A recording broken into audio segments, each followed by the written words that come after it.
আপনার লাইভে যাচ্ছে sir. Tushar. Sir, in 10 seconds. Okay. Wadud bhai introduce karo.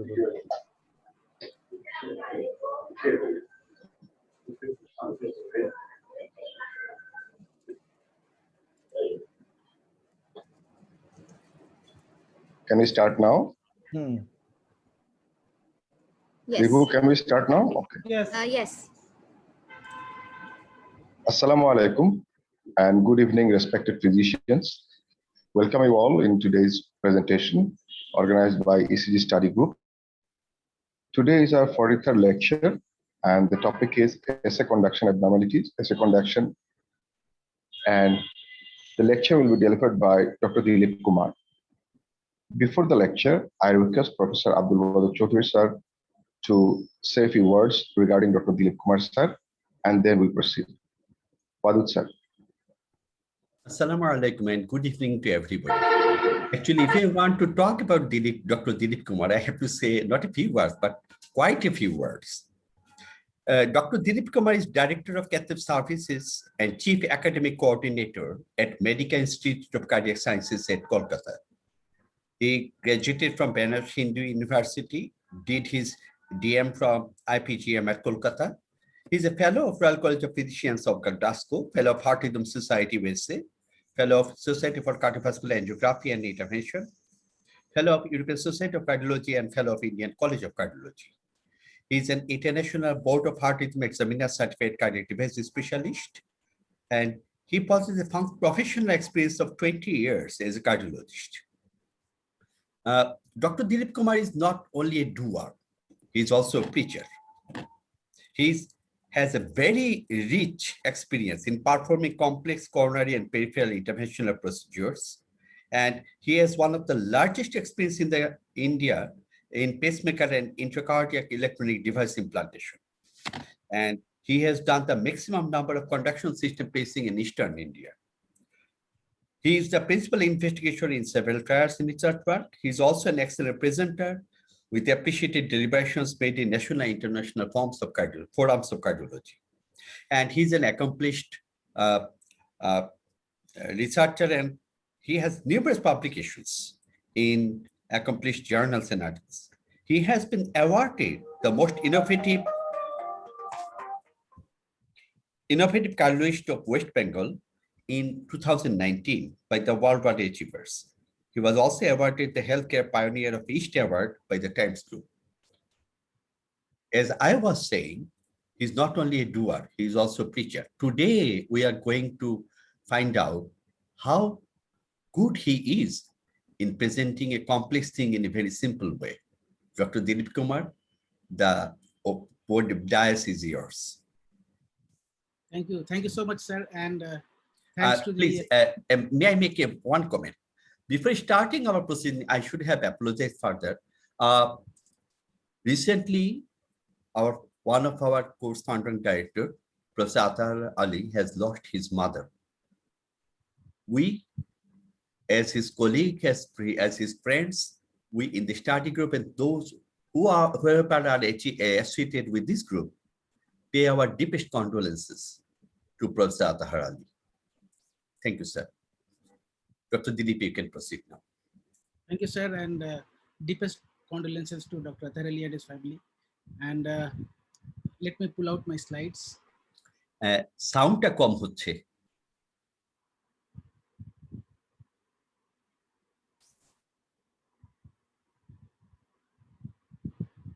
Sound is not good.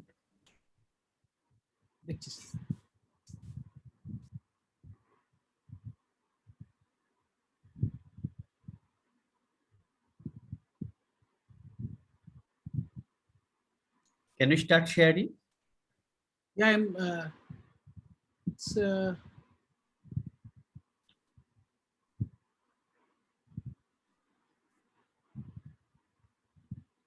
My presentation is visible there? Not yet. We can see the screen. Oh, is it visible now? No slide in the screen, Dilip. We can see the blank screen only, Dr. Dilip. Okay. So if Next one. once I'm clicking share screen, okay, I think it should come now. So, Yes. yeah, it's coming. Yes, coming. Now we can see.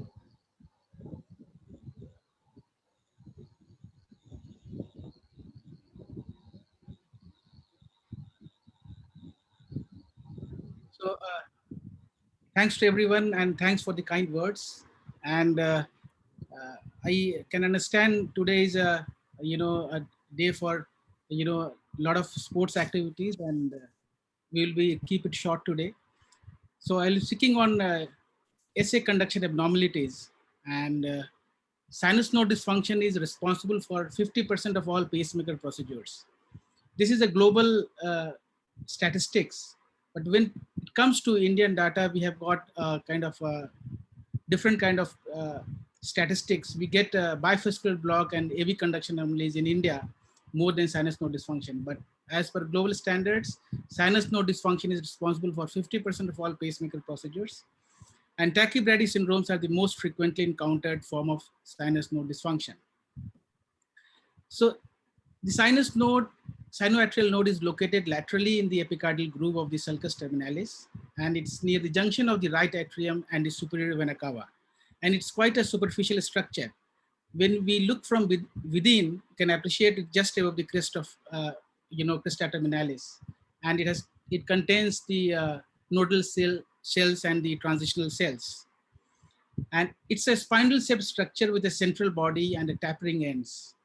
The head extends towards the interatrial groove and the tail extends towards the orifice of IVC. And it's not a very large structure, it's a tiny structure. It's only 10 to 20 millimeter long and 2 to 3 millimeter wide.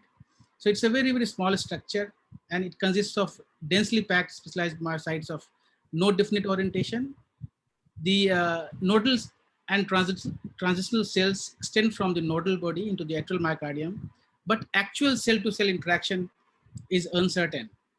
So this is the whole list of etiologies of sinus node dysfunction and sinoatrial conduction defects, starting from reversible reasons to permanent reasons. So we have got drugs, we have got inflammatory disorders, which are reversible. Trauma, it can also be reversible, sometimes ischemia. But majority of the time, the permanent one, which we commonly see, is a degenerative disorder, what we call sick sinus syndrome. And this is a kind of, not a particular one disease, it's a spectrum of disease. And then finally comes the familial disorders, and where conduction anomalies are there. Sometimes sinus node dysfunction can result from excessive vagal tone in individuals without intrinsic sinus node disease. So what we call the situation is hypervagotonia. And this is also seen in hypersensitive carotid sinus syndrome and neurocardiogenic syndrome. Sometimes well-trained athletes with increased vagal tone occasionally may require some deconditioning to help prevent symptomatic bradyarrhythmias. Surges in vagal tone also can occur during Valsalva, endotracheal intubation, vomiting, suctioning. Sometimes ICP is high, then there will be a bradycardia. Sometimes there will be a spinal shock, spinal cord, injury. It can also lead to bradycardia. So in these situations, there is a temporary measures needs to be taken, and sometimes theophylline and deriphyllin, they come handy in these situations. Episodes of syncope are often unheralded and can manifest in older patients as repeated falls. And the highest incidence of syncope, as we discussed earlier, the most notorious one is tachycardia and the tachybrady syndrome, which is the most kind of commonest seen and symptomatic kind of sinus node dysfunction. Occasionally, these patients can present with stroke, as these patients have a kind of atrial fibrillation, sick sinus syndrome, and paroxysmal AF leading to a thrombus formation and then thromboembolism. When it comes to natural history, the natural history of sinus node dysfunction can be variable, and it's a very, very slowly progressive disease. So someone comes with giddiness, a little blackout. If we're suspecting sinus node dysfunction, it's imperative to take time to evaluate properly, to take in confidence the patient and go for a proper recording of the the documentation of the bradycardia, be it Holter, be it loop, implantable loop devices. So we can take time, unlike AV conduction anomalies where you don't have much time. So this is a very slowly progressive disease. And the worst prognosis is associated with tachybrady syndrome, which is notorious. The incidence of new onset atrial fibrillation in patients with sinus node dysfunction is about 5.2% per year. And these patients also have a new atrial tachyarrhythmias, and especially if these patients are given pacemakers, a ventricular pacing can lead to enhanced chances of onset of AF. So these patients, only ventricular pacing can have a 22.3% chance of atrial fibrillation. And there is a data which says that every 1% increase in ventricular pacing is responsible for 1% increase in the chances of 1% increase in ventricular pacing in 24 hours. What I mean to say, the percentage of pacing can lead to a 1% increase in chance of atrial fibrillation onset in these patients. These patients also can have concomitant AV conduction system disease, AV conduction disease, which is although less common, 5 to 10%. And even if it is there, they are very slowly progressive. So this was the idea when a lot of atrial-based pacing was done. But as chances are there, development 2.7% per year, not very high. Still a dual chamber pacemaker with a managed ventricular pacing and enhanced, intrinsic atrial pacing algorithms has to be encouraged, and dual chamber pacemakers are the standard of choice nowadays. Coming to chronotropic incompetence, this also is a reflection of a sinus node dysfunction, and it is seen in 20 to 60% of sinus node dysfunction patients. This is can be make out by the inability of a patient to achieve 80% of age predicted heart rate, and that age predicted heart rate is 220 minus 0.7 into age of the patient.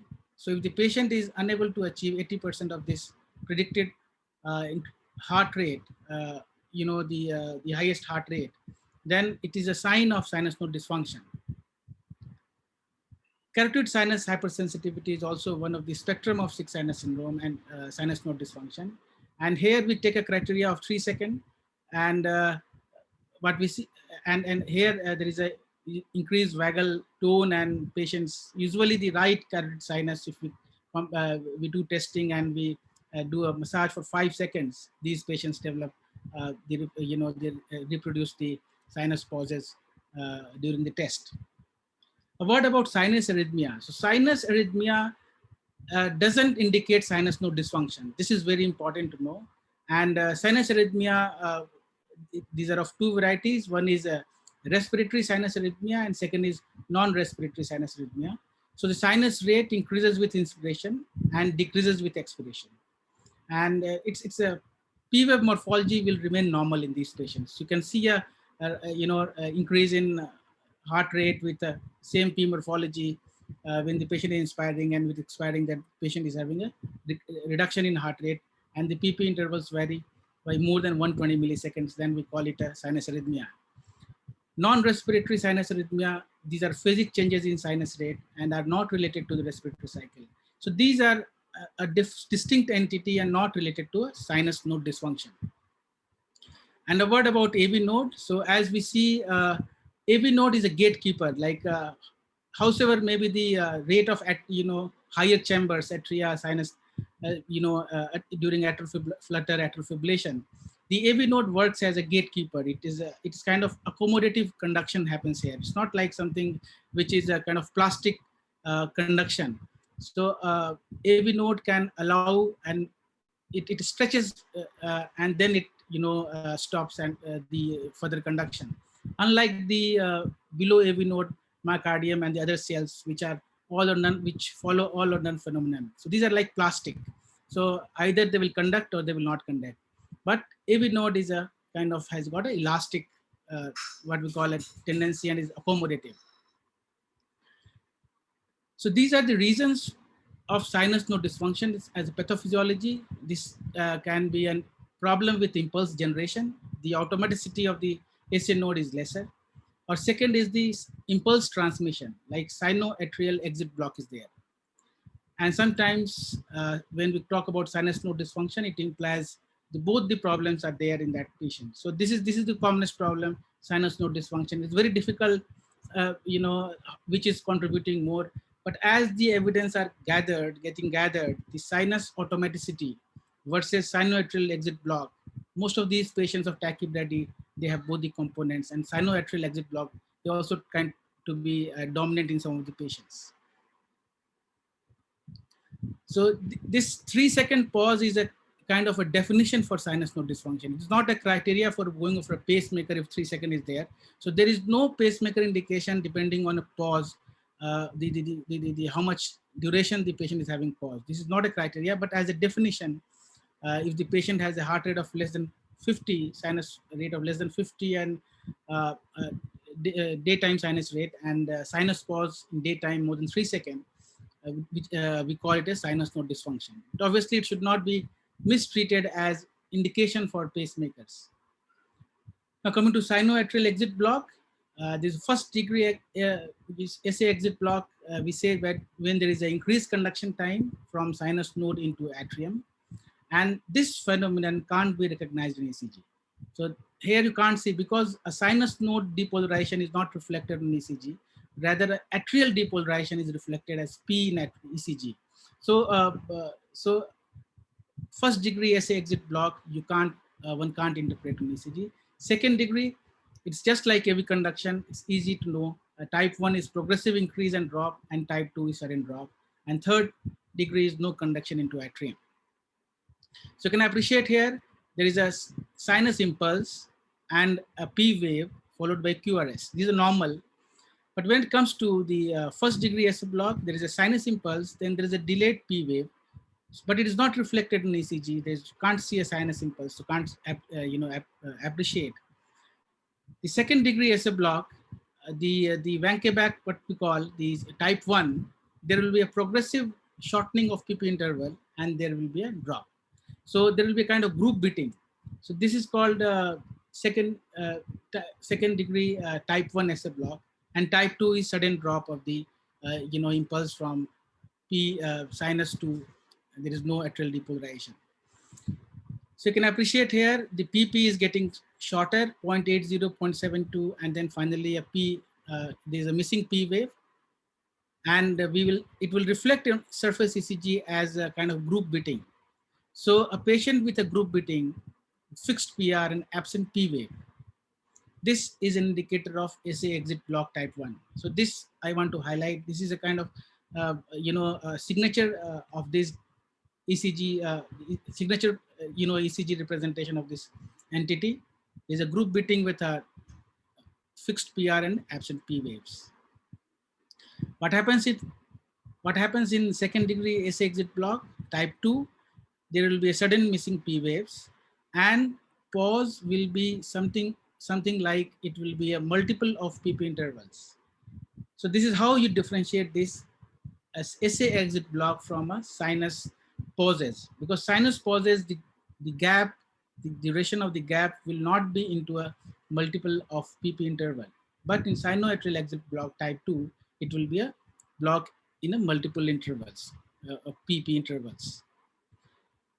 So this is the catch point. If you encounter someone with a pause with no P waves, there are only two broad possibilities. It can be either a sinus pause or an exit block.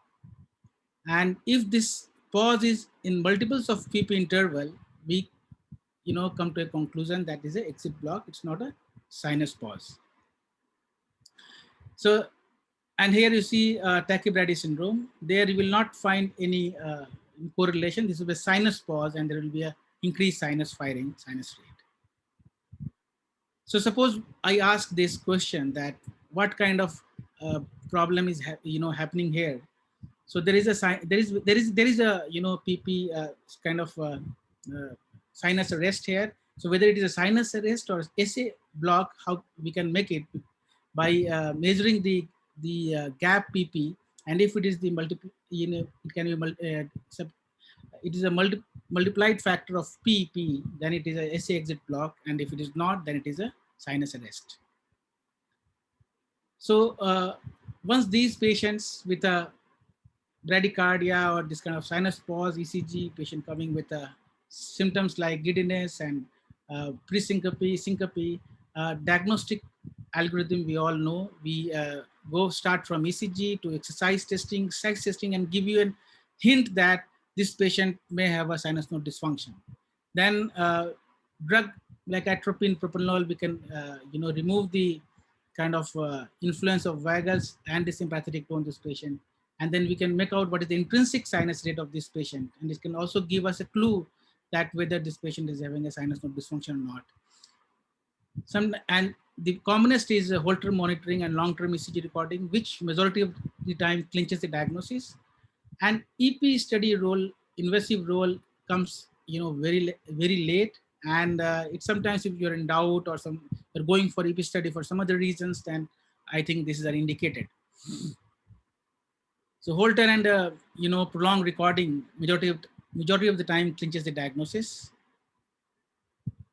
Coming to the assessment of autonomic tone, we can use some drugs, and we can also use exercise like treadmill test. We can see for chronotropic incompetence. It can give us an idea that how is the intrinsic heart rate, how the chronotropic the patient is achieving a target heart rate or not, or the 80% of the maximum heart rate the patient can achieve or not. Sometimes we do a pharmacological denervation where we can use atropine of 0.03 milligram per kg and propranolol of 0.15 milligram per kg. And this will remove the pharmacological action of vagus and sympathetic tone, the basic sympathetic tone, what we call pharmacological denervation. And if and then comes the intrinsic sinus rate. This is calculated by 117.2 minus 0.57 into age. So if you find that the intrinsic rate is far less than that, more than 20% less than that, then we consider this as this possible patient can be having a possible sinus node dysfunction. Now, finally coming to EP study. So EP study we do two, majority of the labs, even if they are doing EP or not, even interventional cardiologist, they do EP study of SNRT and corrected SNRT. And then there is advanced, what we call sinus node conduction time, which we will discuss. So SNRT is, we pace the atria from the right atrial, the high right atrium at cycle length lesser than the patient intrinsic sinus rate. And each time we have to pace for 30 to 60 seconds. So 30 seconds is enough. Duration of more than 15, usually we can, in the studies, they have found that they corroborate with the positive findings, and they can distinguish. But a 30 to 60 second pacing, I think is recommended. We can go increase the pacing from maybe a shorter cycle length to a further shorter cycle length up to a 300 millisecond cycle length. And we can see that how the sinus node is recovering. So here we can appreciate the pacing. The S1 is 400 milliseconds, so 150 heart rate we are pacing. And once the pacing is stopped, we see the recovery of the sinus node and how the next intrinsic beat comes.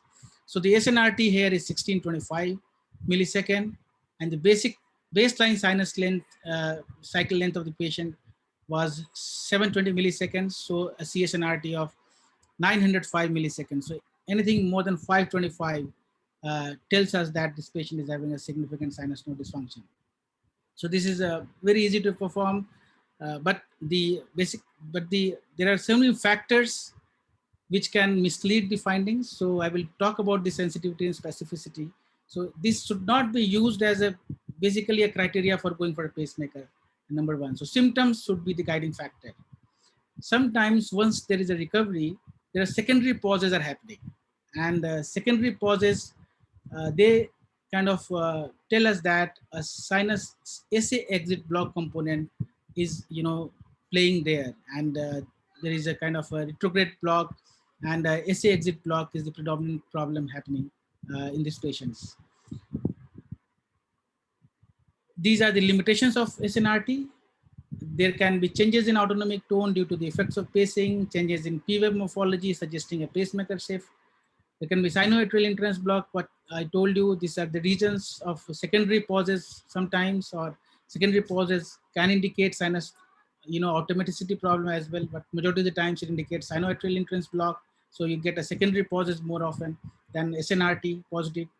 And the hemodynamic effects of atrial pacing can also, sometimes affect the SNRT value. And in fact, direct sinus node recordings have demonstrated that the majority of these pauses are due to sinoatrial axial block, what I was referring earlier, rather than impaired automaticity. So this is a kind of a mixed problem where the automaticity as well as the SA block, they are coming into play. Sinoatrial conduction time, basically we pace or give a premature atrial stimuli and at a particular intervals. So we can get 4 types of response basically. So zone 1 happens when we give it's around 20% sort of cycle length if we are giving a atrial stimuli. And in these situations, mostly there is a collision and it doesn't affect the next sinus beat. Zone 2 is the what we see majority of the times where it kind of resets the sinus node, and then we can calculate the SSCT. And zone 3 is interpolation and zone 4 is re-entry. I will show you with the pictures. Here you can appreciate. This is the kind of zone 1 response where if we delivered an A2, it's going to be, collided with the sinus impulse and it's not going in and kind of resetting the sinus node and, affecting the sinus node. So A3 comes exactly at the same defined time. So there is no difference. This is the commonest, response we see. And here you can appreciate A2 is going and resetting the sinus node. So here we can appreciate how we can make out SACT is we calculate A1 plus A2 plus A2 to A3 and twice of A1, and if we subtract, then we get a value. So this is twice of SACT. So if we divide it by 2, this is a sinoatrial conduction time, because the impulse has to, the paced impulse has to go to sinus node and come back again. So and it is also very it should be mindful that one should be mindful that where we are pacing, it has to be near the sinus node in the high right atrium. And this is the interpolation, and this is echo re-entry where the same sinus node impulse is getting mixed with that. Similarly, as we saw in sinus node refractor time, SSCT also has limitations, similar limitations. The assumption that entrance into and exit out of sinus node takes the same amount of time is not necessarily valid. And distance of the stimulation site from the sinus node is another source of error. So the farther you take the site from the sinus node, greater is the potential of overestimation of the SSCT. So it should be nearer to sinus node, high right atrium, near the SVC and RA junction. There is a problem with reproducibility of results. You see a SSCT which is normally around 75 to 125 milliseconds. Sometimes you notice it 75, sometimes you notice 110, 125. So reproducibility is an issue because of we know that the intrinsic vagal tone and the pacing response, everything alters there.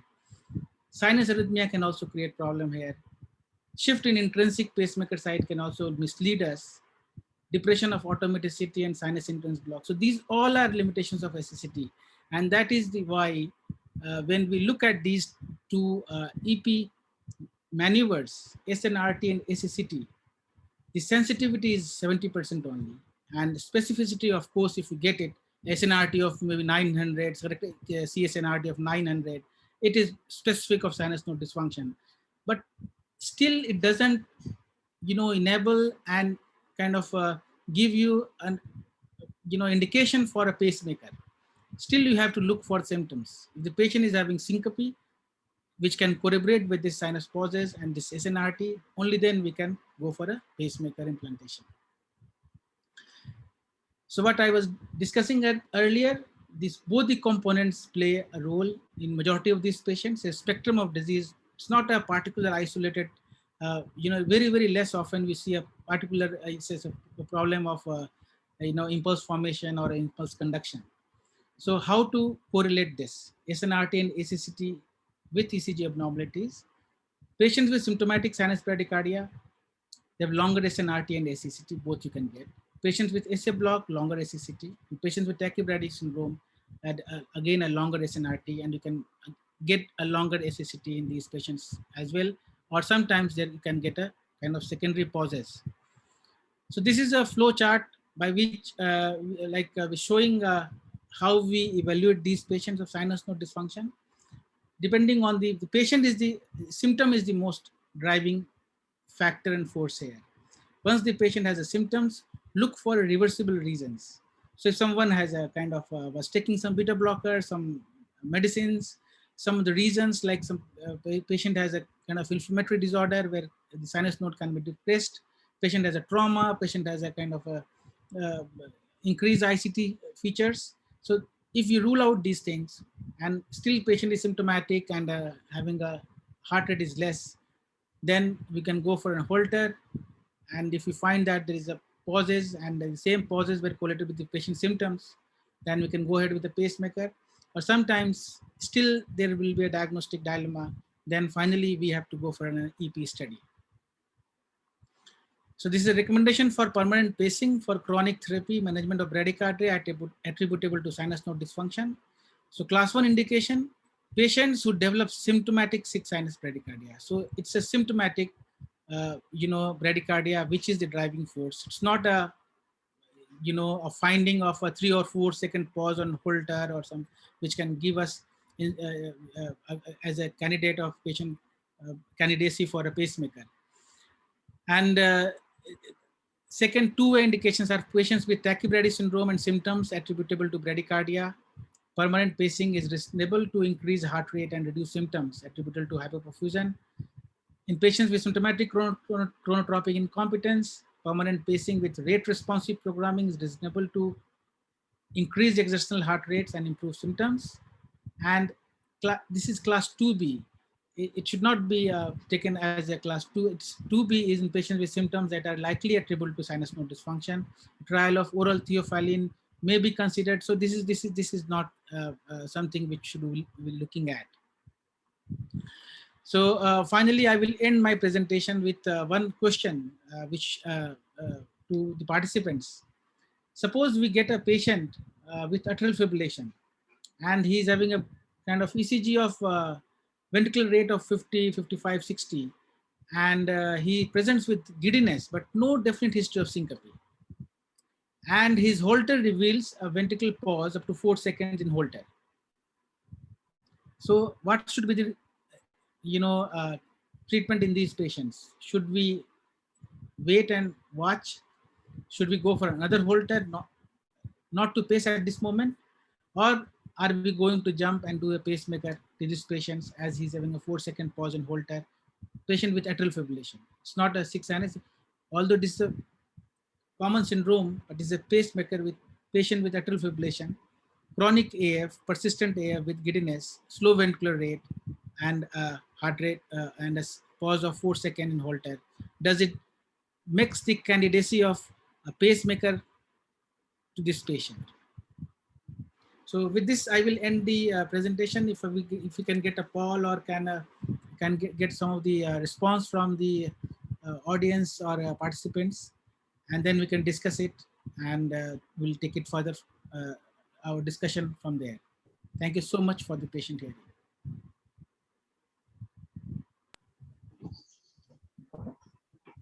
Thank you, sir. Thank you, sir, for your nice presentation. We will arrange the poll if possible. But before that, there is a question from a participant that up to in case of chronotropic incompetence, if a patient performs ETT, so up to which stage it's going to continue before saying that the patient has not achieved 80% of age predicted maximum heart rate?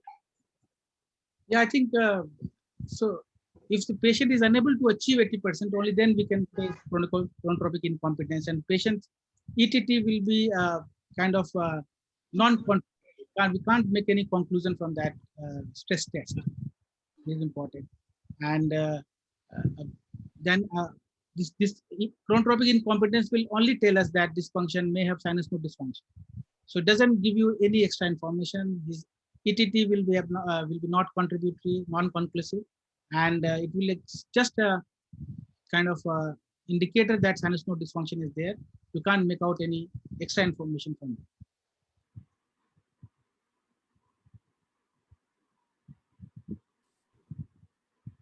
Tushar? Sir, poll, Ribhu, can you arrange poll for the question?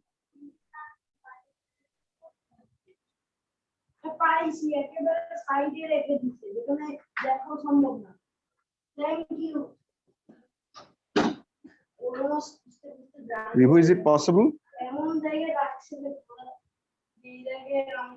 I think there is some technical problem happening. Dr. Dilip, one question is that you were saying in awake time, if the pulse is more than 3 seconds, this suggests sinus node dysfunction. What about the pauses that we find at sleep time, that we do not pay that much attention? How much will we accept as quite all right? There is no such criteria of kind of sleeping time sinus pauses. There's no such criteria. So whatever we take into account, it has to be awake. And a 3-second pause is just an indicator of sinus node dysfunction. It doesn't give you an indicator and a candidacy for pacemaker implantation. When you talk about 3-second pause, there's a lot of misconception among physicians that, oh, 3-second pause there, let's go for pacemaker. This is absolutely not correct. And in carotid sinus carotid hyper sensitivity syndrome, we take 3-second pause while doing our test. So there it can, if the symptom is reproducible with that test and we are getting a 3-second pause, then it is kind of contributory. But in sinus node dysfunction, in Holter, a 3-second pause doesn't mean anything. It gives you an indicator that sinus node dysfunction is there. Patient is symptomatic and symptom is collaborated with this, pauses, then patient can go for a pacemaker. That's the most important thing. In Holter, we have to corroborate the symptom with the timing of that particular pause. Otherwise, that pause doesn't have any significance. It's the symptom that is the most important thing. And my idea was for this ECG, which I question, which I wanted to have a poll. Basically, we look for 3-second pause and 4-second pause. But for atrial fibrillation patients, if he's giddy, he's feeling giddy, then the pause criteria is 6 seconds. So it's not a 3-4 second pause. Especially in atrial fibrillation patient, slow ventricular rate, if a pause of more than 6 seconds is there, then it becomes a criteria of a pacemaker implantation. Thank you very much. Dr. Dilip Kumar, Yes, sir. there is a differentiation between the sinus pause versus exit block. Is it only the academic interest or does it have any clinical importance? That is the differentiation between the sinus pause and exit block. It doesn't have any extra clinical importance. So basically the spectrum of sinus node dysfunction can be overlapping SNRT, abnormal SNRT as well as abnormal SSCT. So, but for a kind of academic purpose, if we are getting a group beating with a normal PR and the pauses are in multiples of PP interval, that indicates a sinoatrial exit block. And if the patient is symptomatic, they carry the same significance. Sir, there is a common notion among the common physicians is that if the patient complains of syncope or pre-syncope with the sinus node dysfunction type features, the frequent advice is go for pacemaker. So how they should approach, or what should be the ideal advice?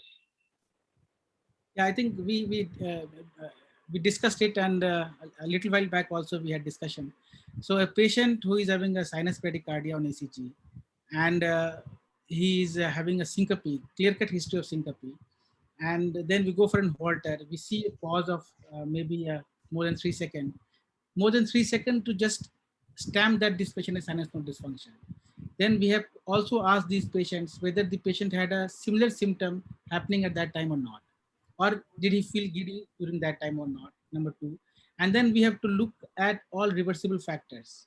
Many of the times these patients will have a kind of a beta blocker, some other drugs which he is taking. Then we have to stop the medicines. We have to do the test later on. Or sometimes there is a other reversible reasons are there, some inflammatory myocarditis, pericarditis. There also we can see some sinus node depression. Sometimes patient of a ICU setup, if the patient is there, some bradycardia, sinus bradycardia is there, and you get a referral. from a neurologist and neurosurgeon colleague that the patient heart rate is 30, what to do? So these are reversible reasons. So we have to remove the, rule out the reversible reasons. And if on Holter there is sinus pauses more than 3 seconds corresponding to the patient's symptoms, then we can go for a, or sometimes patient requires additional drugs which patient needs to be given, like patient has a atrial fibrillation to look at the heart rate, increasing heart rate, you have to give some beta blockers. So in these situations, we can, on the drugs, we can go for a pacemaker.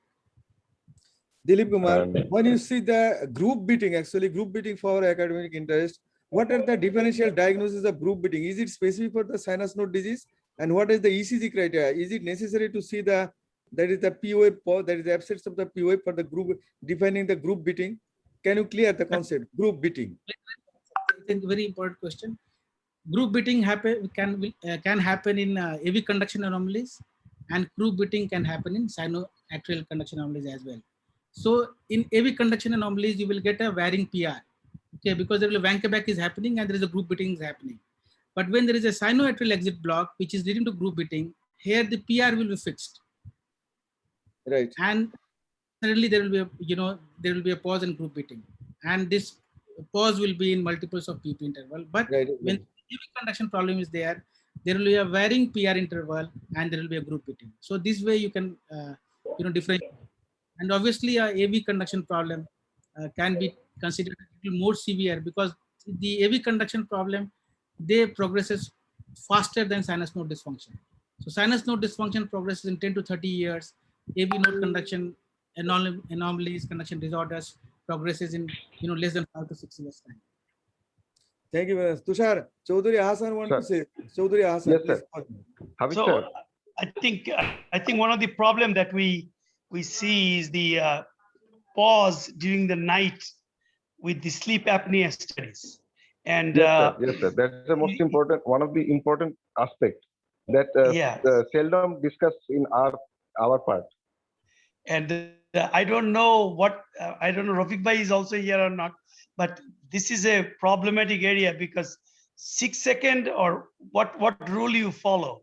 I tell you, it is very difficult to convince our EP guys here to put a pacemaker in those patients. They will not take, even if it is more than 6 seconds. True, sir. I think you're very right, bang on target. There is no such criteria laid down in the guidelines.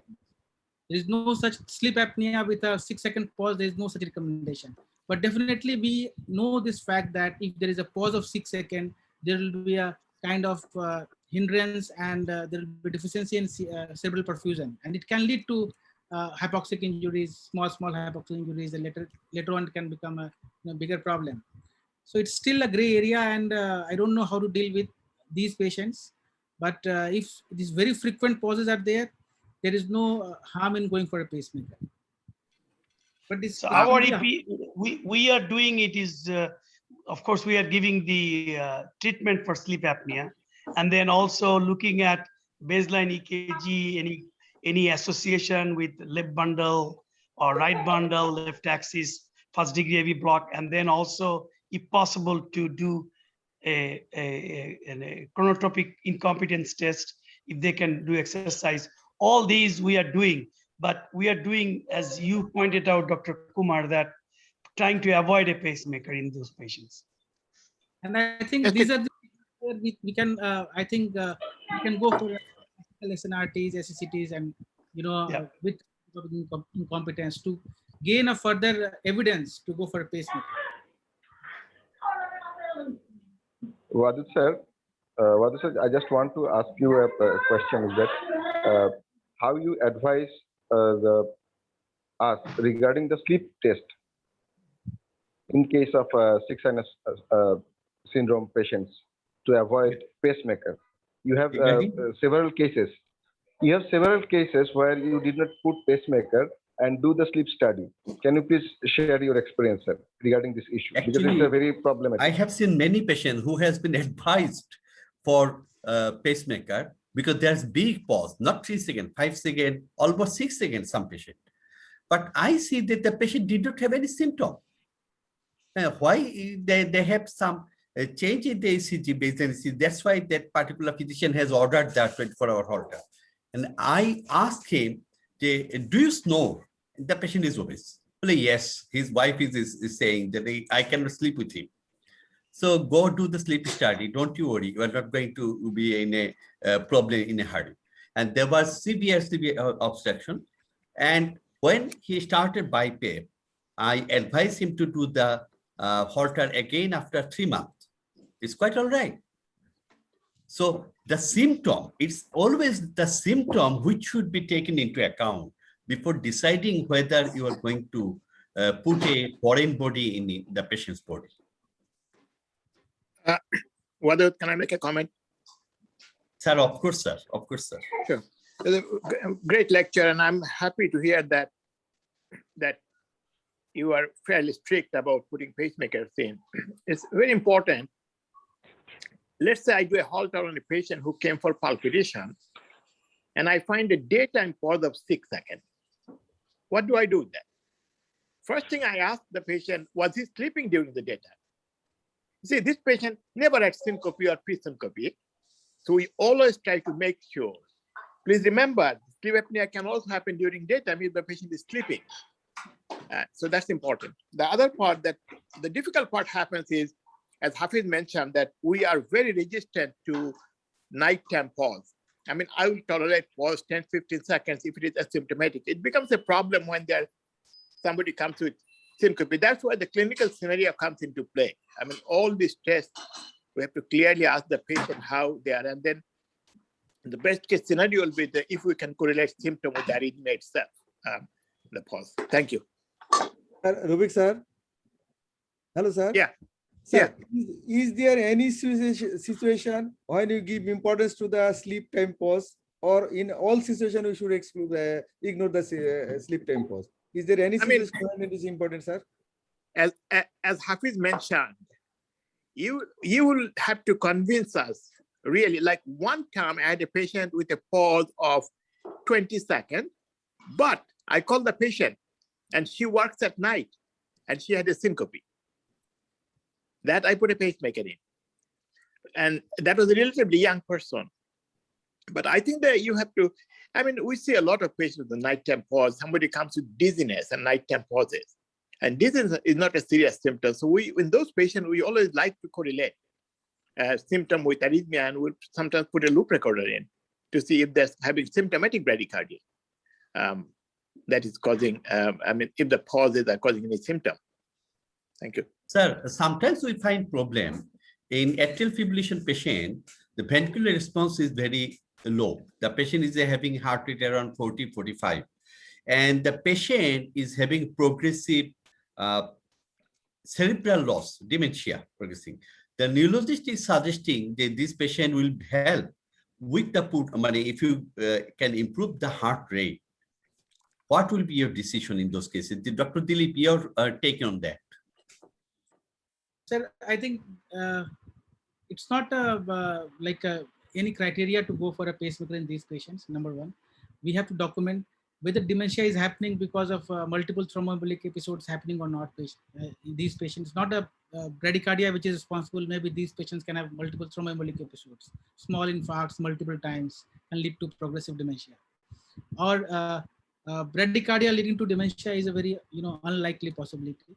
So if we get the pauses for more than 6 seconds, sometimes daytime, this can be in atrial fibrillation, slow ventricular rate, it becomes a indication. So Dr. Dilip Kumar, sorry, other way. Extended Holter will be a better choice in here before deciding anything like that. Rafique sir, your comment, please. I totally agree. Dementia cannot be explained by heart rate. Fatigue can be. If somebody comes to me and says, look, the heart rate is low and the patient cannot do day-to-day activities, that's a different story. And in those cases, we can make a point that if we increase the heart rate, his activity level, but the dementia, I doubt very much that it is related to the bradycardia itself. Thank you. Dilip Kumar. Hello, Dilip Kumar. Yes, sir, I listen. Sir, one more question. A patient of a 6 Sinus syndrome, predominantly atrial fibrillation with slow ventricular rate, that is symptomatic bradycardia, narrow QRS, but ejection fraction is less than 40. He needs the pacemaker. What will be the mode of the pacemaker in this case? Yeah. So, Dr. Kumar, before you say anything, can I tell one thing to Dr. Rafique Bhai? So, so Rafique Bhai, dementia. So sometimes we miss simple things. Dementia with the bradycardia, and our patient had a TSH was like 23 or 29. So sometimes when you see a patient in the hospital, you need to look at whole thing. And Rafique Bhai is right that of course dementia alone cannot explain. But when you look at the chart, there is no TSH. So we said, okay, let's do a TSH, and the TSH came high. So that solves the whole problem. Yeah. Yes, very that's very true. And hypothyroidism is a treatable cause of dementia. Remember that we need to remember the treatable cause of dementia. Not all dementia is equal. Hafiz Bhai, do you have a presentation ready? I have, yeah. But I'm a backup for Rafique Bhai. Remember? Rafique Bhai first. Rafique sir, would you start? Acha. We will have some input from Dr. Dilip then. Dilip was last question, yes. Atahar Ali asked, patient with less than 40% ejection fraction with AF with slow ventricular rate. I think this patient will be having a demand of pacemaker for a more than 40% time. So it's always good to go for maybe a his bundle pacing in these patients, physiological pacing, or you can go for a CRT in these patients. Thank you very much. I have a comment on that. You see, the fact that somebody's ejection fraction is low does not mean they have impaired AV conduction. I mean, look at the price difference between a CRT pacemaker with a dual chamber pacemaker. So if the AV conduction is good, then you can choose to put a single atrial or even dual chamber pacemaker with prolonged AV delay. So that if you program the AV delay long, patient is not going to pace in the ventricle, it will not worsen the heart failure anymore. However, if there is AV conduction problem, then it becomes a different story. So you cannot make a blanket decision on those group of patients. Putting a CRT is a simple thing, but I always look at devices long term. What will happen after 10 years, 15 years? How many readers are you going to put in? So we have to be careful about that. Thank you. Very right, sir. We discussed that the patient if require more than 40% of the time pacing, I think then, yeah, CRT or a physiological pacing will be able to. Yes.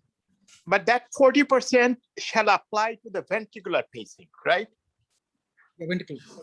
Yes. If there is, even after prolonged, absolutely right. Even after optimizing the AV delay, if there is ventricular pacing more than 40%, of course, this patient will develop worsening heart failure without a CRT pacing.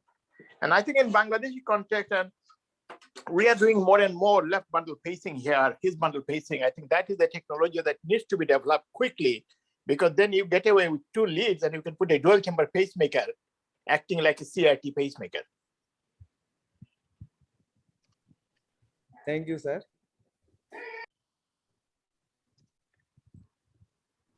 Rafique sir, are you going to show us some interesting ECGs? No, it's Hafiz's day. I have to go to the airport. All right. Sorry. Okay. Hafiz Bhai, would you please start? Next time. Okay, so let me see whether I can get this, upload this. Dr. Dilip, please stay with us. Yes, sir. I will be there, sir.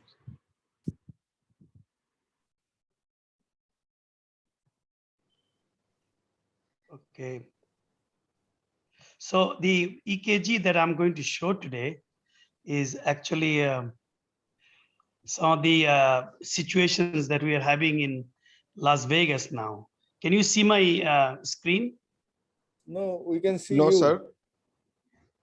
Okay. Not yet. Okay.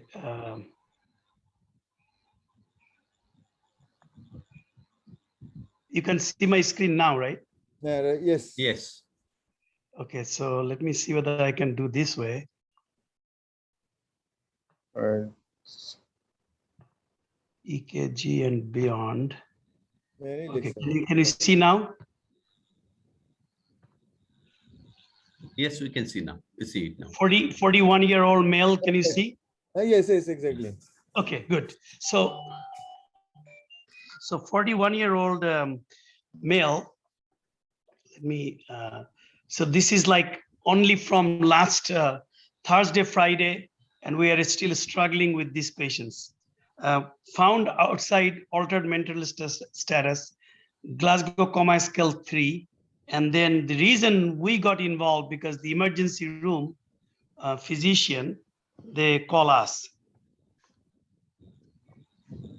Okay. I am having trouble here. I cannot move.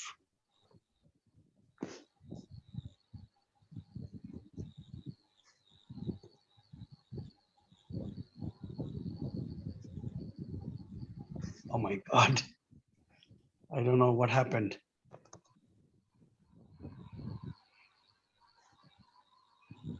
Slide not changing. Slide not changing, yeah.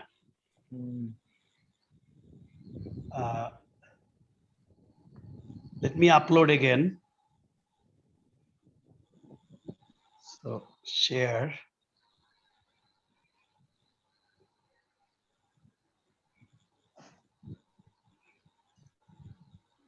So what actually, let me tell you that the EKG was called in for ST elevation MI.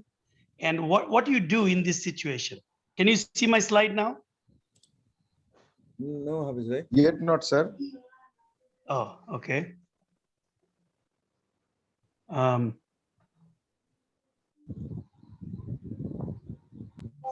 It's a disaster.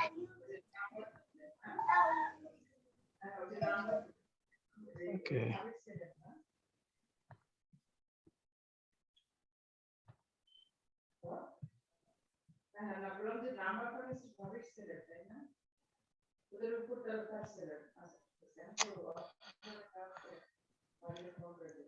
So,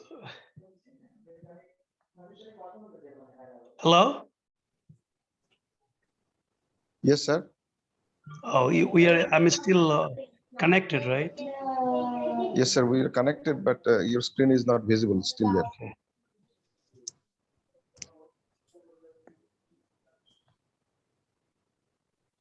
So can you discuss something? Let me disconnect and come back. Okay. Okay, sir. Sir, there is a frequently asked question. We frequently see the athletes or the athletes have bradycardia, simple sinus bradycardia. Sometimes it's too low. So how come this sinus bradycardia helps an athlete to endure training? Wadud sir, what's the mechanism in that? Well, it's actually the efficiency of the heart. What you need, the heart has to work to provide adequate perfusion to all of the body. And if it can do with a fewer beats, why should it work more?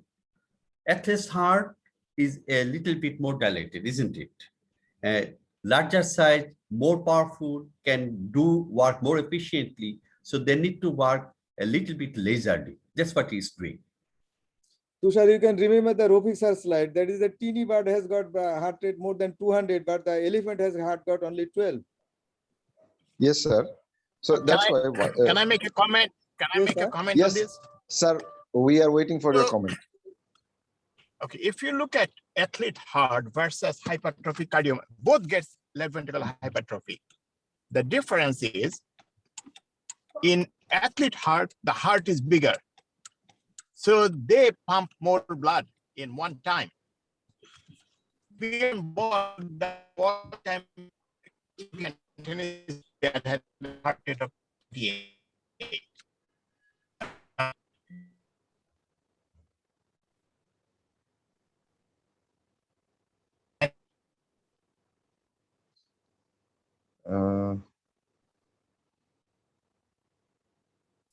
Hello. Hello, sir. We can't hear you. Rafique sir. Yeah. Can you hear me now? Yes, we can hear, sir. Okay. So as I was telling that the athlete hearts, they are dilated and hypertrophic. So they can pump more blood in one heartbeat than normal people. And that's how they compensate. And as I always mention, there is nothing called low heart rate. There is only called fast heart rate. Thank you. Thank you. Asif, we can see your slide beautifully now.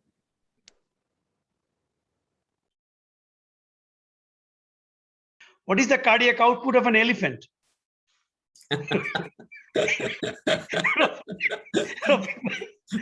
Heart rate times the stroke volume.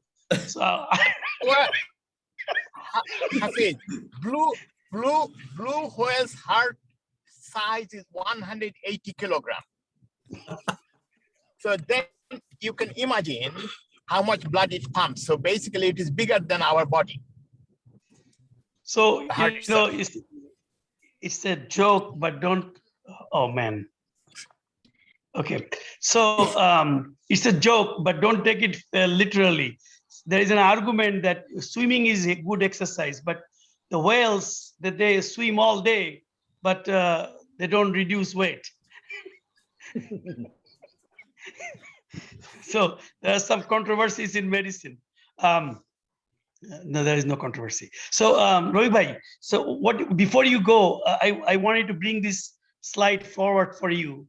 But let me hear the unconscious patient, 41-year-old.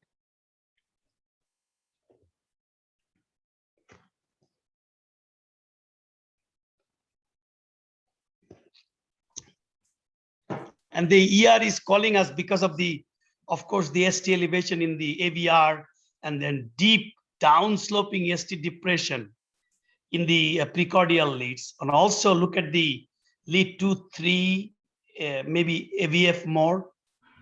So what do we do now? And this is Las Vegas. This looks like left main disease. Yeah. So you say, I'm enjoying that Wadud is moving his head. But Yeah. this ECG does not explain the unconsciousness. What was the reason? Exactly. That's the point. Exactly. Exactly. That's the point. That's the main thing. And the whole point hangs on that. Otherwise, you nicely pointed out that there should be. So this is a patient has a heat stroke. Las Vegas temperature running currently, if you are not following the temperature, from 111 to 115. My God. Okay. So, but I don't know, Rafique bhai is here. So what about the rhythm? Because Hafiz, I cannot see. I'm driving, so I cannot see the ECG. Okay. So the Atahar bhai, because Wadud picked up the ST elevation. That's what we care about. We don't, and we care about, and Rafique bhai, forgive me for commenting this, because we, the interventionalist, we look at tachycardia or bradycardia.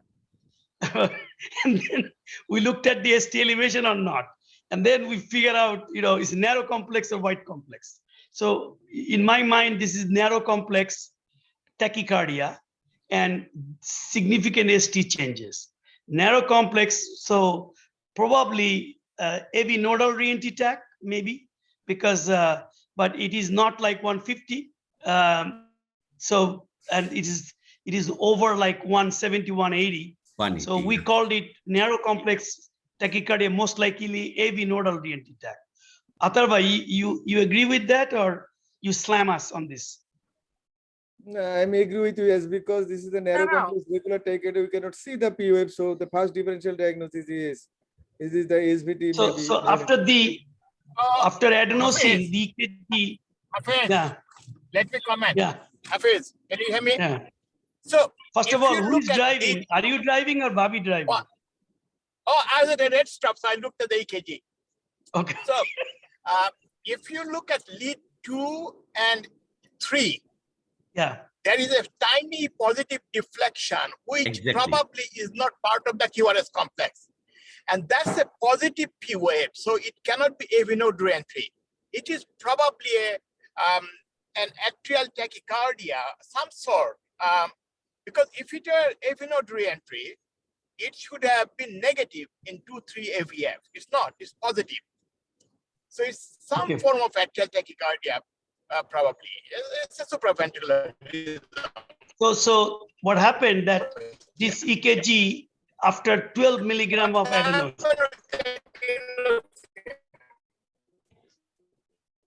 So now looks like sinus, right? Yes. So what do we do now?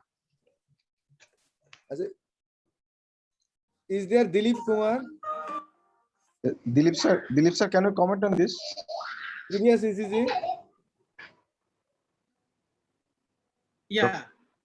So I think The previous take ECG, take ECG. Tech ECG, huh?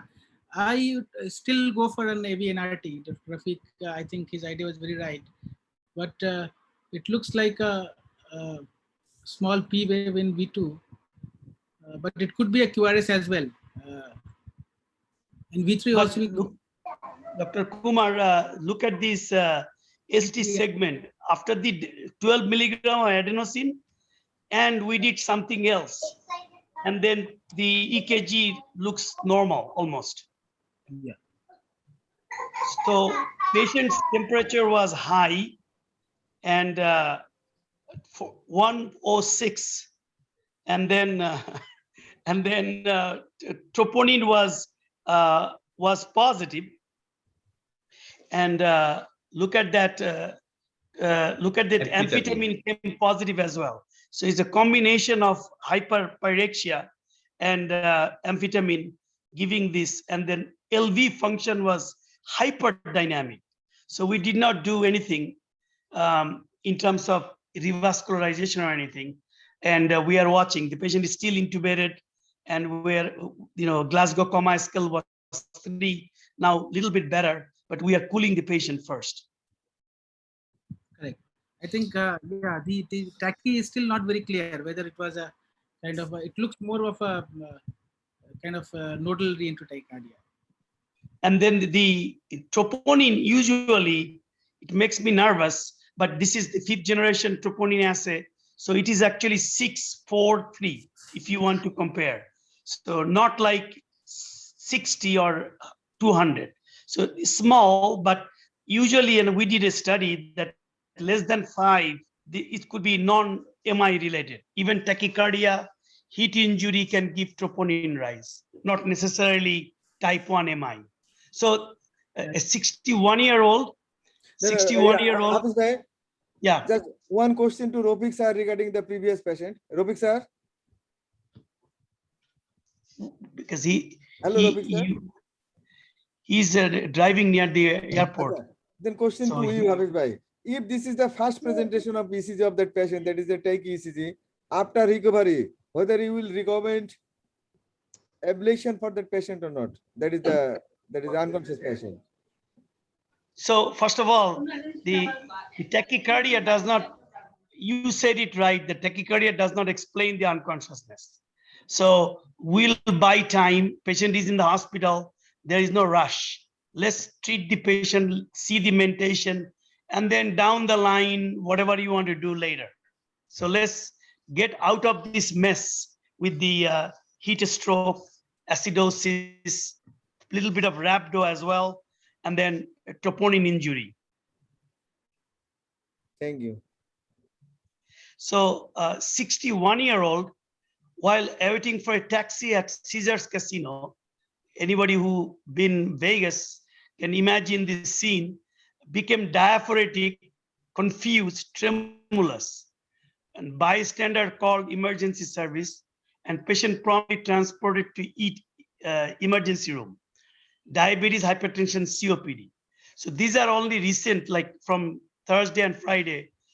My fellow just gave me this, and this is the EKG. What happened here, that about the ST segment, V2, V3, and then V4, but V5, V6, okay. And then look at the V1. So they called it anterior ST elevation MI, and then call cardiology. So what do you do now?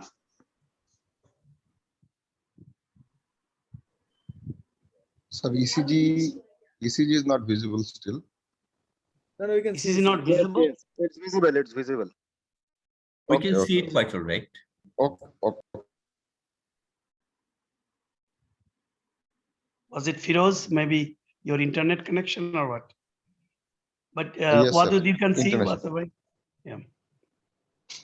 So what happened that the theme, look at the temperature, 103.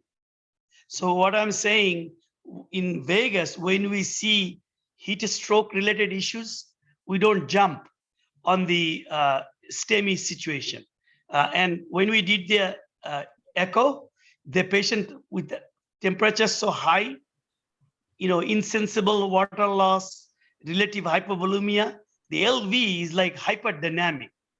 So we tell them, okay, forget about the troponin, cool the patient, and then we'll revisit. And then check out the mentation. Sometimes there is confounding factor, and then we buy time, and then we'll decide. I'll give you feedback about these patients, what we do next. And then by so far, look at the troponin. If it is a truly type 1 anterior ST elevation MI, the troponin would be jumping not 1036 means 1.036. So it's very small troponin. It's usually, if we look at the troponin absolute number, the higher the number, more than 50, the differential becomes like 50 means 50,000 in our assay now. Then it becomes very few differential. Bad cardiomyopathy and true ST elevation MI or non-ST elevation MI. Injury pattern, sepsis, type 2 hypoxia, COPD, all these are what I call is small troponin or mini troponin. Mini troponin means I call it less than 1 is mini troponin. That means in the new assay, it is less than 1,000.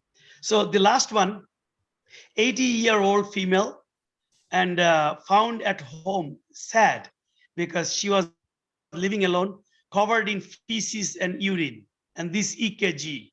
What happened here, the ER doctor thought that the patient may had a VFib arrest, and this is the EKG after, and therefore the patient should go to the CathLab.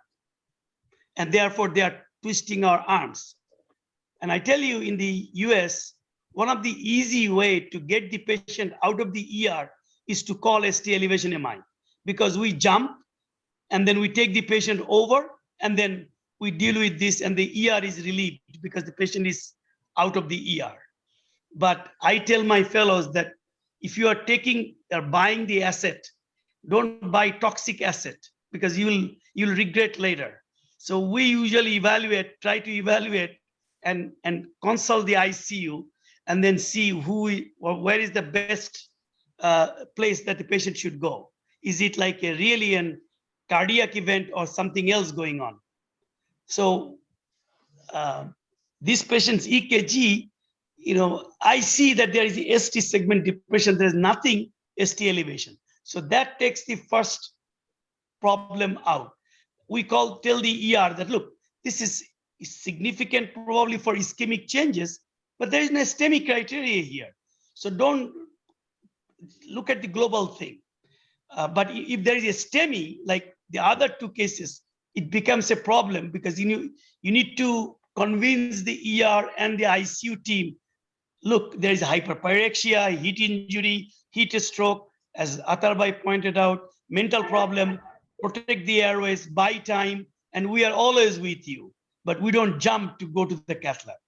But this one was like this. So, and look at this. The patient said that there was no AC in the patient's home, and the temperature recorded was 104, and then tachycardia and the electrolyte imbalance, and then EKG after cooling down came back normal, but the patient is still having this issue with the altered mentation. We are looking for CT imaging, kidney function is bad, but let's see, the story is just unfolding. This is from last night. So, but we did the bedside echo, and again, these patients often are hypovolemic, and the LV is like hyperdynamic with almost like cavity obliteration. We give them fluid. Whether there is any confounding issue like sepsis, we don't know, but that becomes an issue. So these are the things from Las Vegas experience in this summer. Dr. Hafiz.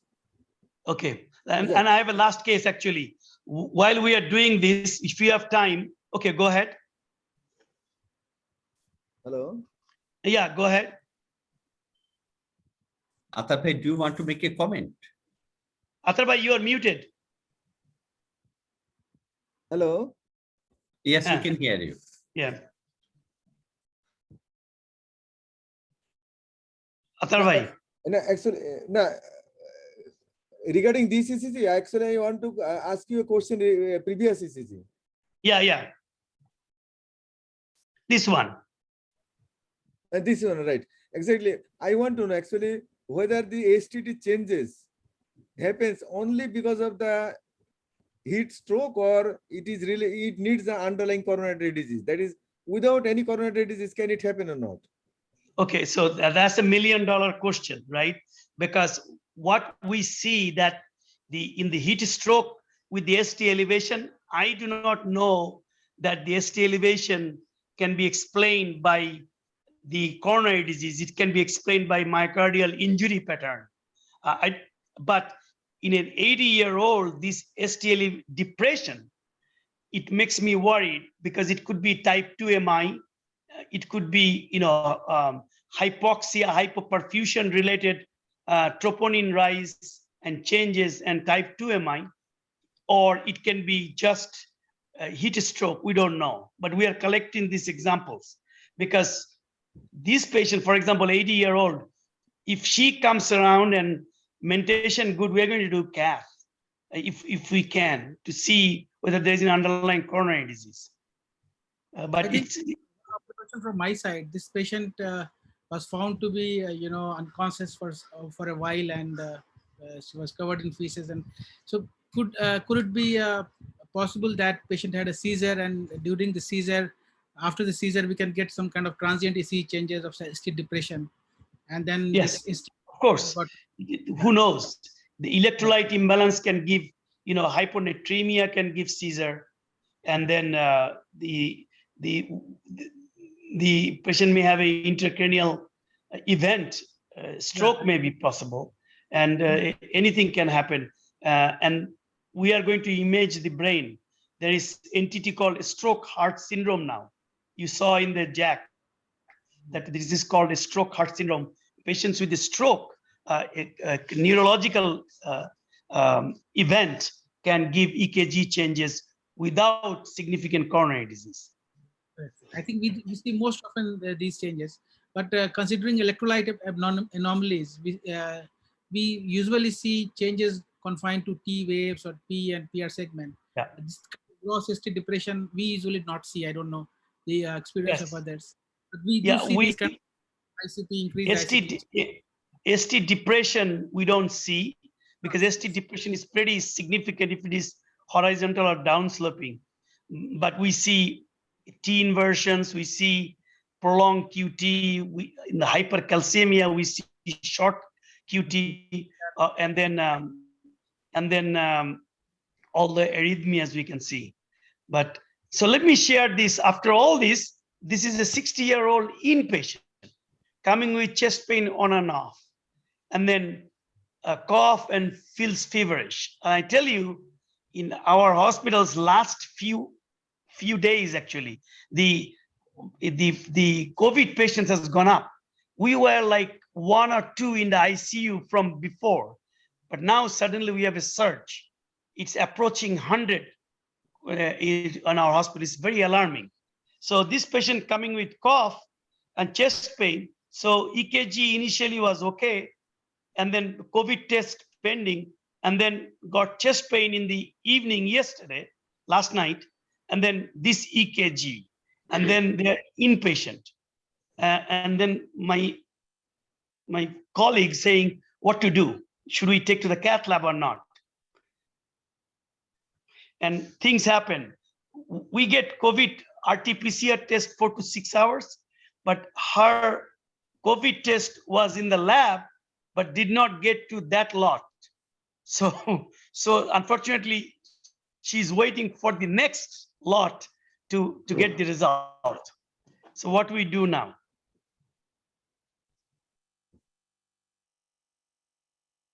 It looks kind of a ST elevation, a ischemic insult to the patient, and I think patient requires a cardiac cath and angiogram. So the fellow went there, and fellow is saying the LV function looks preserved. Yeah, it can happen because it looks like a circumflex involvement, which may feel that you may find not a gross big territory getting involved, maybe small OM branch or one AVL is ST elevation. Yeah, So- only the one elephant looks significant. You may find Okay, some perfect. class it as a normal echo, small territory. Okay. But Okay, good. So first of all, I did not believe the fellow's echo. I told that I'm not sure that I'm not sure that you are reading it right. It's all bias, right?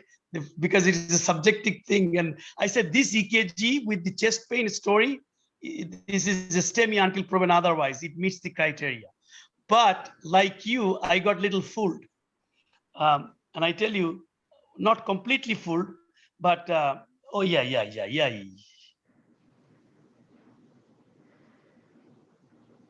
Sorry, I did not assemble it right. I gave you the wrong lineup.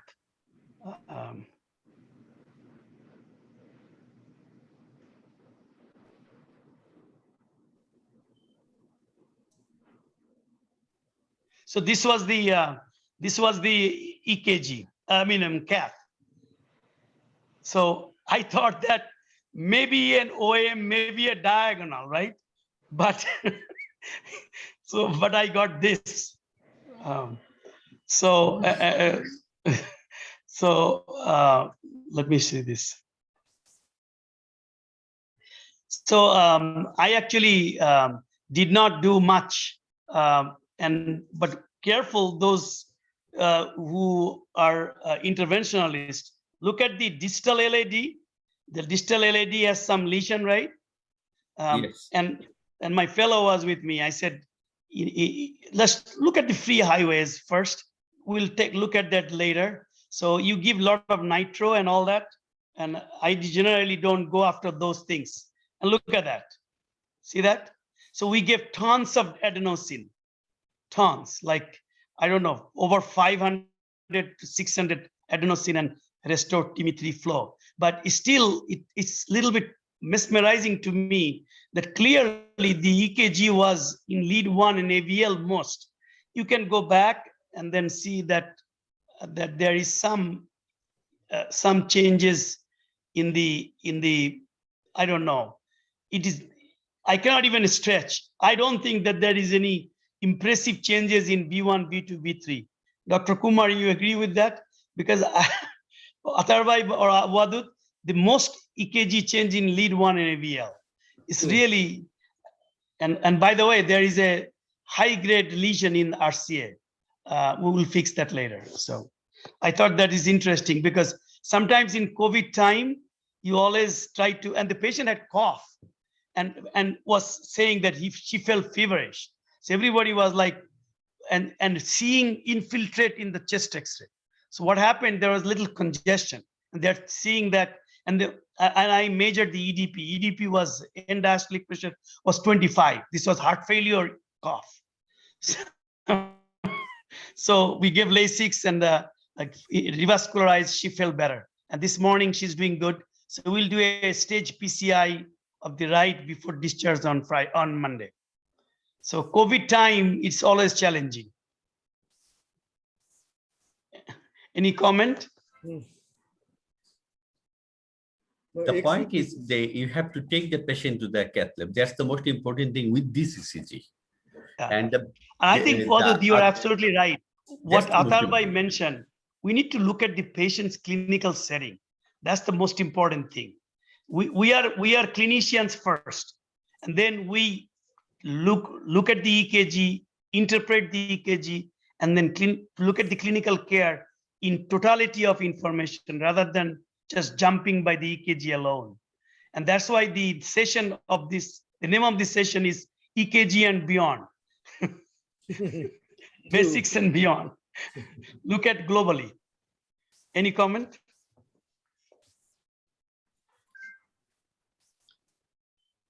This is actually the experience we get from day to day, and simple things that can make us or break us clinically. Our judgment may be sometimes put into question.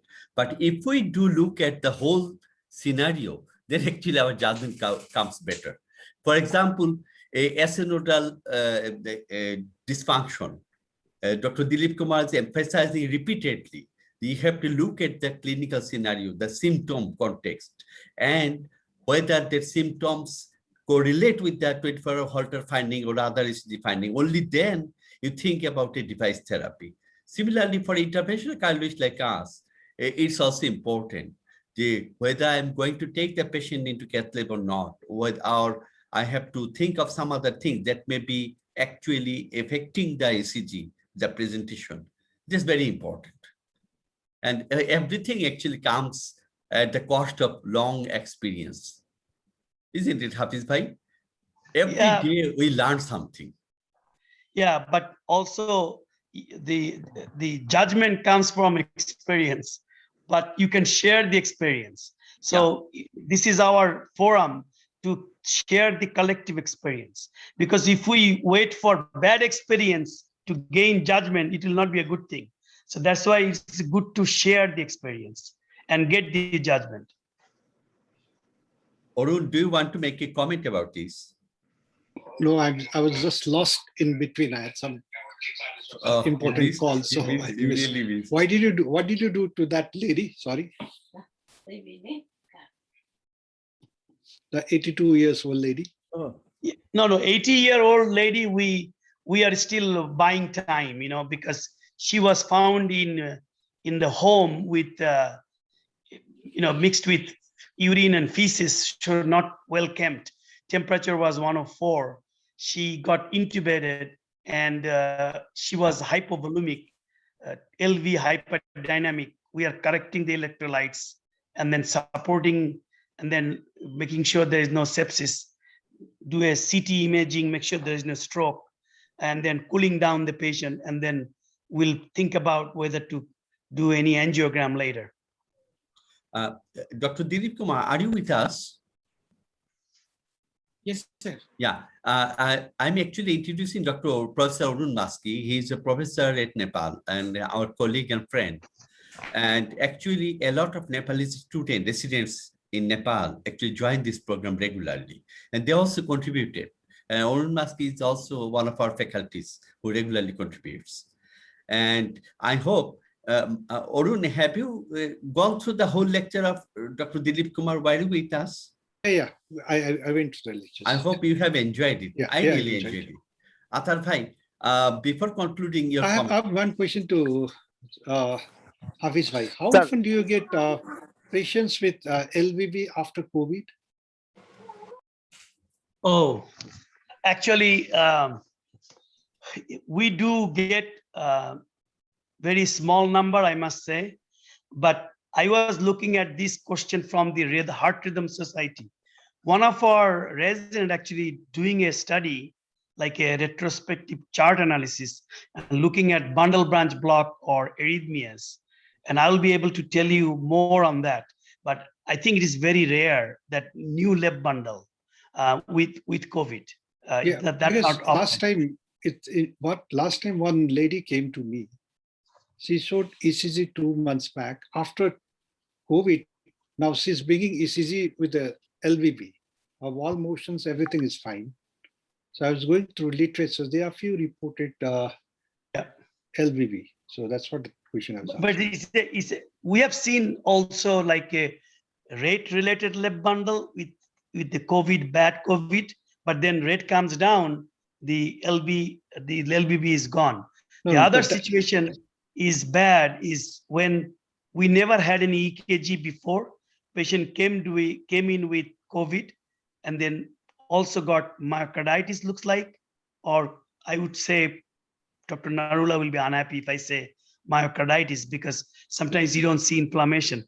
So I'm choosing a safer term now, COVID-related cardiomyopathy, because sometimes they get like stunning type. So we don't know what is what.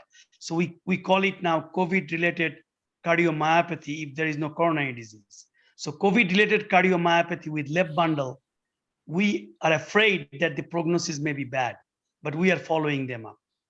Hafiz But- bhai, Yeah, But how much- ejection how fraction many- is normal. Can see Uh-huh. here. a Ejection question fraction to is Dr. normal. Kumar. Yeah. Yeah, Dr. Kumar, we have a question. Like currently, as you are one of the pioneer of the LBB pacing and his bundle pacing, but in the eastern part of the country, there is too much of LBB pacing and his bundle without EP machine, without proper EP settings. Do you still believe this LBB which is going on, is it true LBB or high septal? Because what we have seen in many ECGs, people are saying narrow QRS again can give a good idea of LBB. But we see that the ECG which is coming, which is again narrow QRS, but the pattern is high septal. So can you comment on that?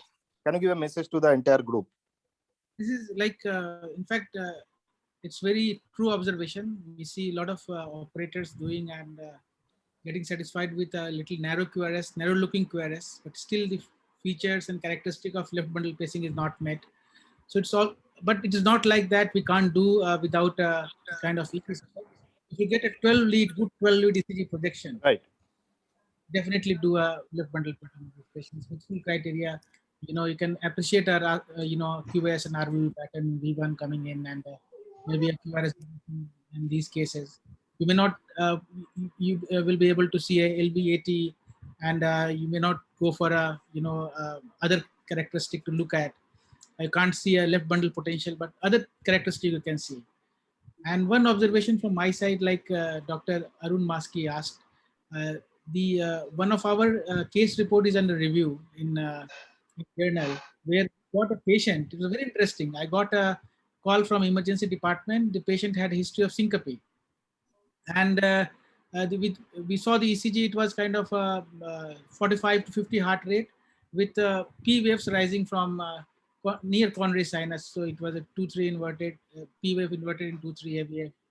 So it was kind of a wandering pacemaker sort of thing, we thought. And there were some early coupled VPCs were there. So it gave us a little alarm that patient had a true history of syncope. He fell down in bathroom. He came here. So what would be things happening in the patient? Once we thought we'll do a echo, we'll do a test, blood test, and then we'll come to see the patient, and we'll also look at monitor what is happening. As soon as I went up in my chamber, I got a call again that patient again had a episode of pulseless kind of episode. And then he came back before they could see a rhythm. He was about to be given a ECG, cables, and they couldn't record what happened. So we were stuck at the same time. The patient was transferred to CCU, and patient developed VF episodes, and majority of the time VF was self-sustaining. So early coupled VPC is triggering to VF. So after 1 hour of these, self-terminating VFs, now we required kind of shocking these patients. So we had given 2 shocks on amidron, on xylocard infusion. Still it was coming up. At that time, we had no COVID report. So we took this patient, considering as a ACS. Dr. Kumar, was it like a episodes of torsade? No, yeah, torsade. Yeah, just VF, not torsade, just VF. It was early coupling VPC. Okay, and then we took the patient to CathLab, and we found 2 vessel disease, LAD of 85%, circumflex of 90% disease. So, but it was not very clear that how can this flowing TB3 flow lead to such kind of VF. So we spoke to relatives, we got some disease, but I don't think fixing this is going to clear off the patient of VF. Let's buy some time. And by the evening, the patient had 7 with lactic acid of 7.1 and a pH of 7.19. We got the COVID report, and it was positive.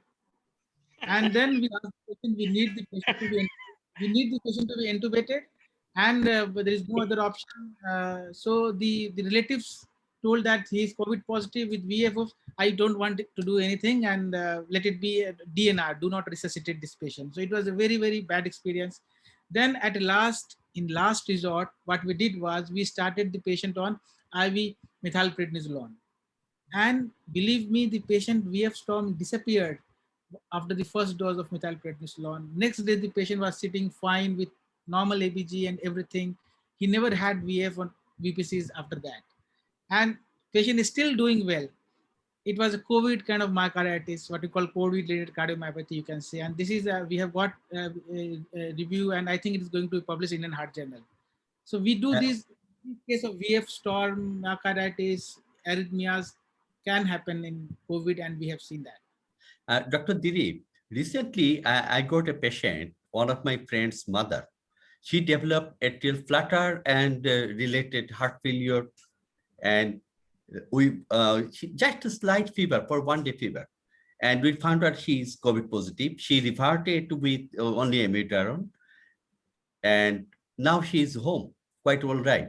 She had coronaritis, minor coronaritis. We had done the CAG a few years ago, and was normal LV function.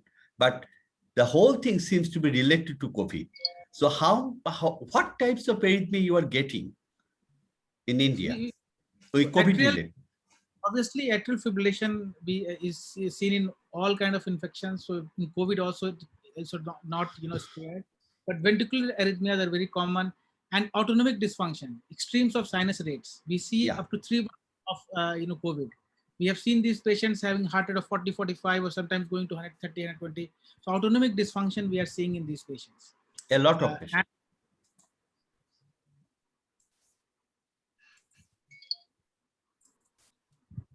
Atahar Bhai, would you say something before conclusion? Yes, Wadud, thank you very much. And 2 great, brilliant talks today. Finally, Dr. Chowdhury Hafizul Hasan.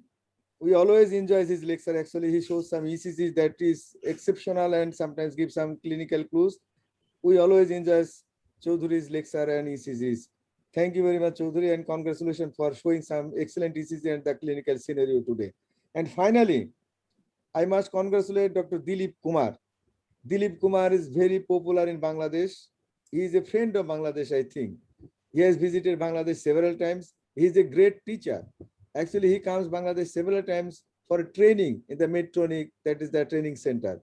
And he also, I personally have got training under him. Actually, he's a trainer for the conduction system pacing. I always take some advices regarding the conduction system pacing. So he's a renowned cardiologist, renowned electrophysiologist. He's a good man and a great teacher. He's a friend of Bangladesh. And we enjoyed his whole lecture, exceptional lecture today. Dr. Dilip Kumar, thank you very much for staying with us and giving some. And we always look forward to have some such type of lecture again in different times. It was great to meet you, Dr. Kumar. Pleasure, sir. Pleasure is all mine, sir. Thank you, sir. Dr. Dilip, in this forum, we have rather an informal way. It's a sort of friendly tutorial for every one of us. And all of us enjoys each other's company, have a good laugh, and learn a little bit more each and every week. That's the way we are trying to do this whole thing. Devasrito, you have been to our program many times. I hope you agree with me. Sir, absolutely. This is one of the forum I tell every students of in eastern part of the country, those who are students, I tell them, I request them to be a part of this program. It is amazing educational program. And I requested Dr. Dilip Kumar for that matter. Anything in this entire 2-3 hour session, if we learn 2 or 3 things, that will help entire student group for their future. That's for sure. From Dr. Kumar, from Dr. Rafique, from you and all the senior cardiologists. So it's a very, very good learning program which you all develop in an informal manner, and we learn many, many things. And thanks, kudos to all of you taking your busy schedule out and helping your student. That's more important to develop the new student in the new therapy area. Thank you so much, doctor. Atahar Bhai, please conclude. So we can conclude the session today. It is too late. In next Sunday, our speaker will be Dr. Abhishek Deshmukh. And at the same time, Dr. Chowdhury Hasan and Rafique sir will be with us. and we'll be happy to see Dr. Dilip Kumar. You have got any time. So Dr. Abhishek Deshmukh is the next Sunday, and Arun Maski, welcome, and Arun Maski. Yeah, We always appreciate your presence, and you always accompanied by your several students. So Arun Maski is our great friend, and we always happy to see Arun Maski in the screen. Arun Maski, thank you very much. To see you again. Yeah, Dr. Abhishek also told that get ready with all the questions, many questions, and he will be responding from Mayo Clinic on next week.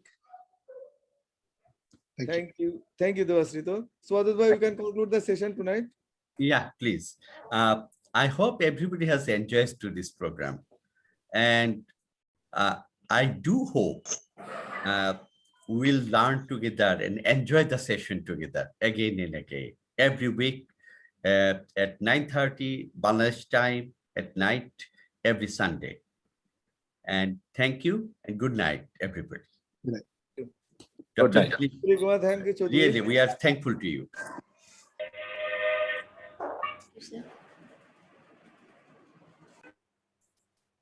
Thank you, Ribu.